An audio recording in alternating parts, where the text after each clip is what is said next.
Dear participants, I am Irene Norstedt, Director in TG Research and Innovation, and I have the pleasure to welcome you to this Horizon Europe Cluster 2 Info Day.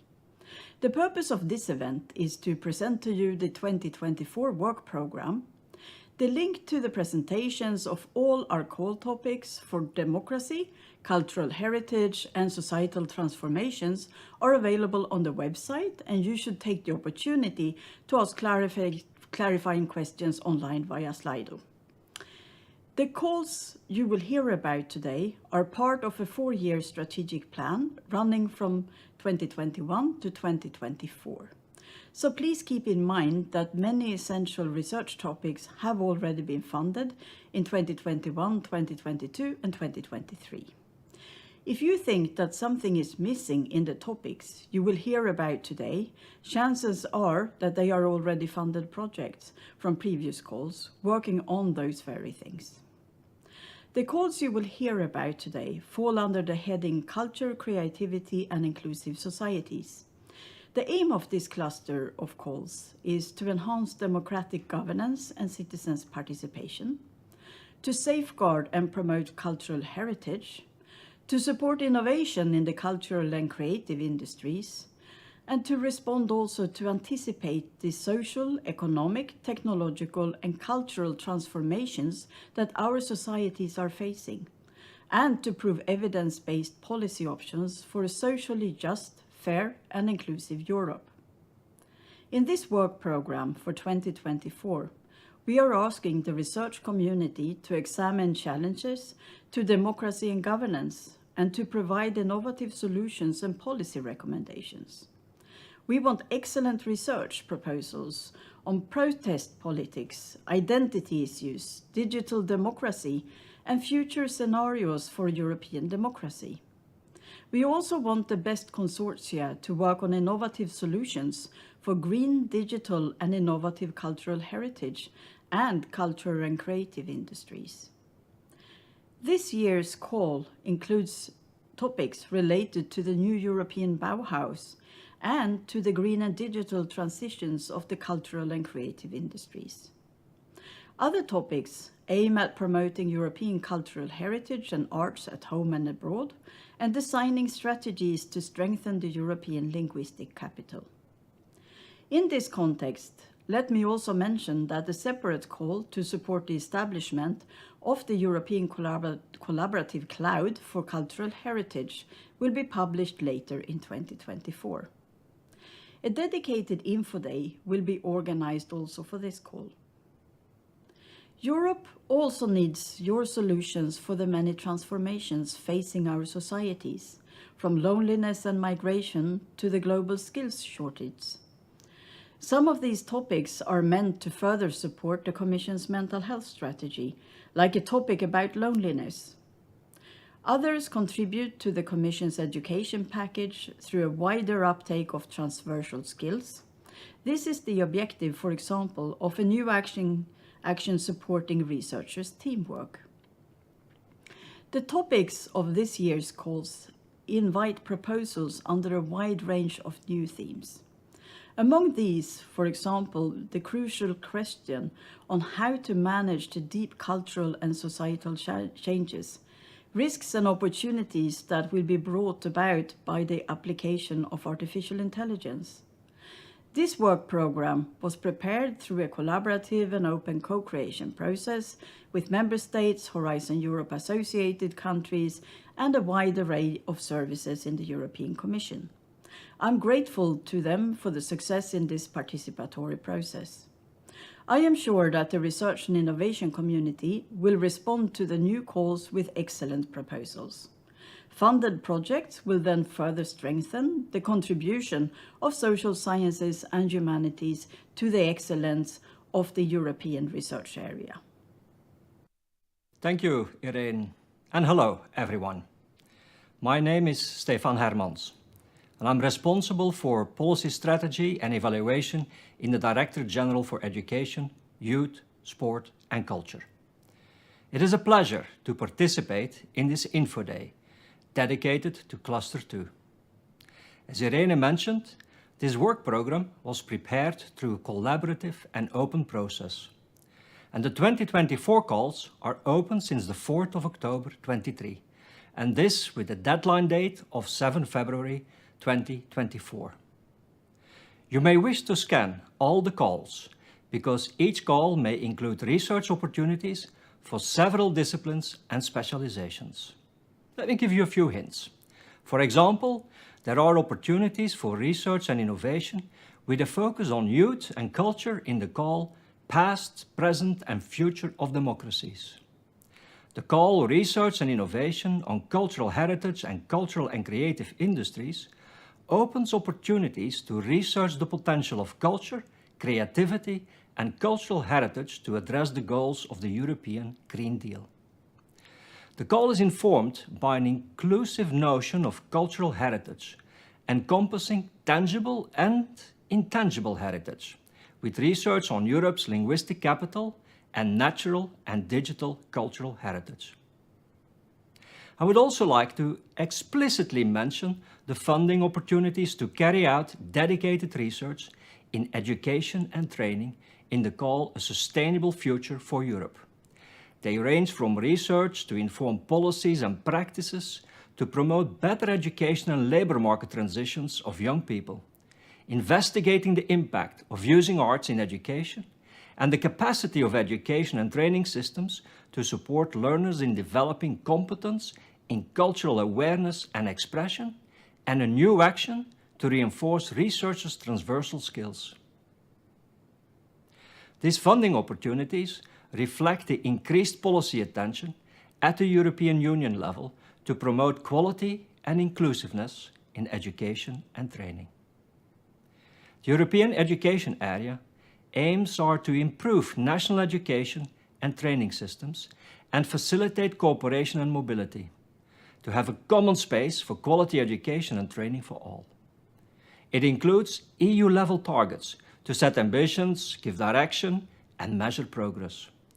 The targets cover all sectors of education and training, from participation in early childhood education and care to the tertiary level educational attainment, but also covering school education, vocational education and training, and adult learning. So the European education area gives prominence to support the education transitions of young people. We are all aware that the educational outcomes of young people are still determined to a large extent by the socio-economic status of their parents, rather than by their own potential. Recent developments have made educational transitions and transitions from education to the labor market more challenging for young people. And this might lead to worsening inequalities and also to inhibiting the competitiveness of our economies. In this context, we are looking for new analysis and insights to support policymakers to better understand how their investments in education and training could be improved. Finally, let me finish where I started. We are delighted to call for and engage the interest and expertise of researchers in social sciences, education, humanities, and the arts. And let me recall the opportunity of ensuring a multidisciplinary approach by including contributions of separate fields, drawing on the knowledge and methodologies from different fields and combining them in new ways. So we are very much looking forward to seeing the response of the research and innovation community. Good luck! Hello, I'm Barbara Kaufmann, Director of Employment, Social Governance and Analysis in the Directorate General for Employment, Social Affairs and Inclusion. And I would also like to welcome you warmly to today's Info Day dedicated to Cluster 2. For us at the European Commission, it's very clear that research and innovation are the foundation of evidence-based and successful policy making. As mentioned by my colleagues, this year's work program has been co-created with many stakeholders and is strongly interdisciplinary. It is once more an excellent example of how in the EU our research and innovation priorities are aligned with societal needs and are designed to deliver key inputs that help us achieve our policy priorities.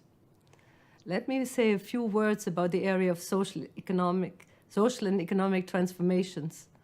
Our aim is first to gain a better understanding how megatrends such as the twin transitions, globalization, demographics, and so on impact our societies. And second, to boost inclusive growth and reduce inequalities by contributing to the modernization of policies in the employment and education domain, and by strengthening social fairness in all areas of European policies. Since the start of this Commission, good progress has been made in these areas, in line with the European Pillar of Social Rights and its action plan that outlined more than 60 concrete policy initiatives in the area of employment, skills and training, and poverty reduction, many of which have already been adopted. Let me just mention a few. In the area of employment and fair working conditions, the adoption of the Minimum Wage Directive that helps ensure that work pays, and the proposal for a directive on platform work are real game changers. When it comes to boosting skills, initiatives such as the micro-credentials and individual learning accounts make it easier for workers to update their skill sets in light of the green and digital transition.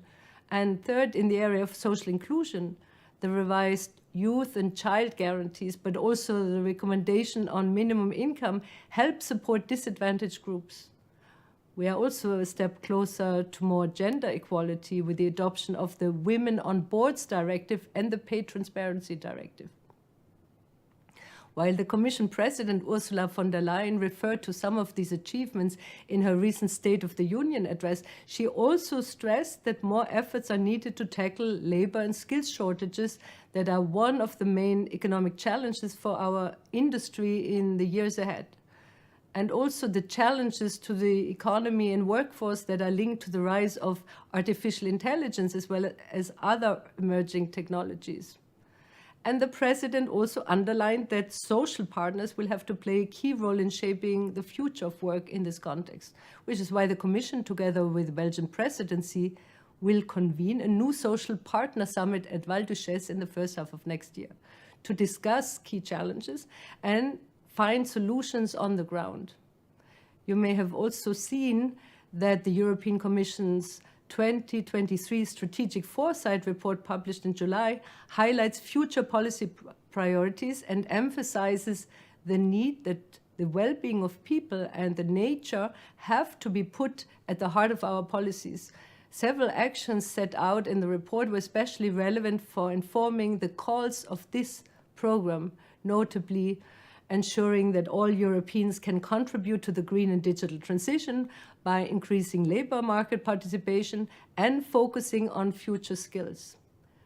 Shifting policy and economic indicators more towards sustainable and inclusive well-being and renewed welfare policies and a focus on high-quality social services.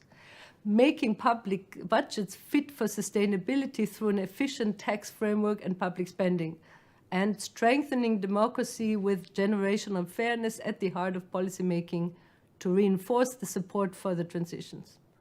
All these policy objectives are well reflected in the calls of the 2024 work program, and some topics are specifically targeted to supporting labor market transitions for young people, minimizing costs and maximizing benefits of job creation and job destruction, assessing the complementarity of new technologies with human skills, strengthening social dialogue in the new world of work with the involvement of social partners, but also supporting the inclusion of women and groups at risk of social exclusion in the economy and in participatory democratic processes. In this context, I encourage you to have a good look at the different topics of the 2024 work program and see how you can bring in your expertise from the social sciences and humanities to make these research endeavors a reality. I think I also speak in the name of Irene and Stefan when I say that we are looking forward to receiving many excellent proposals from you by 7th of February 24, and that we're even more looking forward to the possible outcomes of your projects. We're confident that your ideas will provide valuable input into future policy making as well as further research. With this, we wish you a very informative info day, and I encourage you to actively follow the presentations, ask questions to the authors of the different topics, and receive practical information on new funding modalities, for instance, lump sum, and cross-cutting issues such as gender that are important for the drafting of these proposals. Thank you.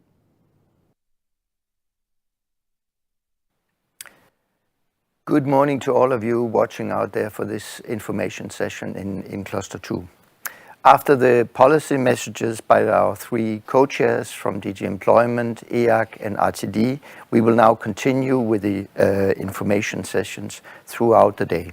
My name is Søren Bøvat and I come from the Economic and Social Transition Unit in DG RTD, and I'll be one of the moderators that will follow you throughout this day. I'm responsible for the programming of Cluster 2, Culture, Creativity and Inclusive Society. By now you should have seen the open topics or the presentation of the open topics which are available for this year, for 2024 in Horizon Europe for Cluster 2. There are also on the website a number of pre-recorded videos related to the sessions today that are very important for you to understand the topics, but also the context. That means the evaluation process and all the other processes involved in this. So most of the cross-cutting issues will be dealt with during a session which will start at 14:45. And questions related to this should not be asked during the thematic sessions in the destinations.